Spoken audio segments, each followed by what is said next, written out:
Let's take you over to the UK. The Brexit deal, that plan that Theresa May had, failed. She survived a no-confidence vote. What's happening now? Panic at companies like Toyota, Panasonic, and Sony. They've got operations in England.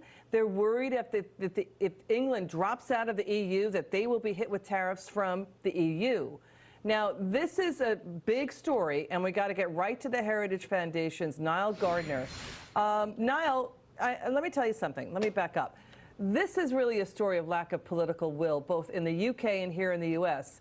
This isn't a problem with no exit. The exit is to stand up and have a backbone and do what's right. Yeah, and I agree. I think that there's a very clear solution to this Brexit impasse. It's actually for Britain to leave the European Union under what is being called a managed no deal on March 29th, 2019.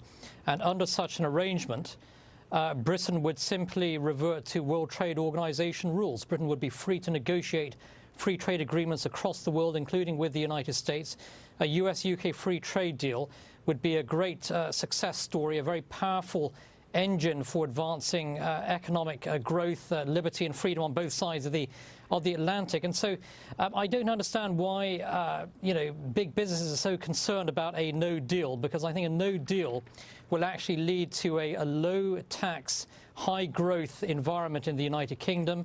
I think it's going to be a very favorable environment for American and global businesses to invest in.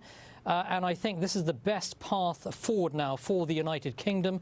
And fortunately, it has to be said that there has been very, very strong support actually from the US administration for Brexit as a whole and for a US-UK free trade deal. You know what? Yes. It's a great point you're making, Niall, because we've got these fantastical pie-in-the-sky budgets coming out of the EU, whopping great expenditures.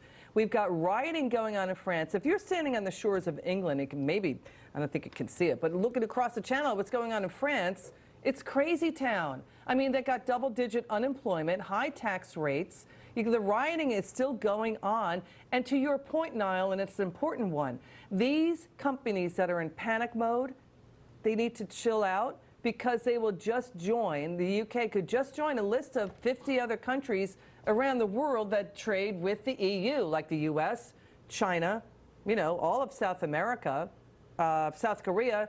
Those countries are not members of the EU, but they simply trade with it, right? Yeah, these are excellent points. And I think that, with the Brexit decision that the British people took in 2016 to leave the European Union, the British people basically threw a lifeboat off the EU Titanic. And the EU is a sinking entity, really, in many respects, with very low growth, high taxation, high unemployment, huge unfunded pension liabilities. And so Britain getting out of the EU will be a massive boost, I think, for the British economy. It's also great for sovereignty and self-determination. It's great for America as well, for American companies, because there will be a huge US-UK free trade agreement between the world's largest and fifth largest economies. I think it's going to be a great generator of jobs on both sides of the Atlantic. So getting out of the EU is the best thing possible for the United Kingdom.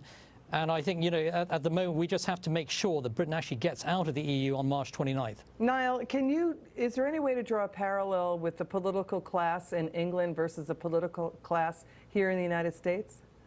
I think there is, actually. And, you have a sort of, political establishment in the United Kingdom which tried to prevent Brexit from taking place in the first place. They're now trying to derail the Brexit process. And I think that the British people voted in part to leave the European Union because they were fed up with the ruling political elites in Europe, and also with the ruling elites in Great Britain as well, who opposed Brexit.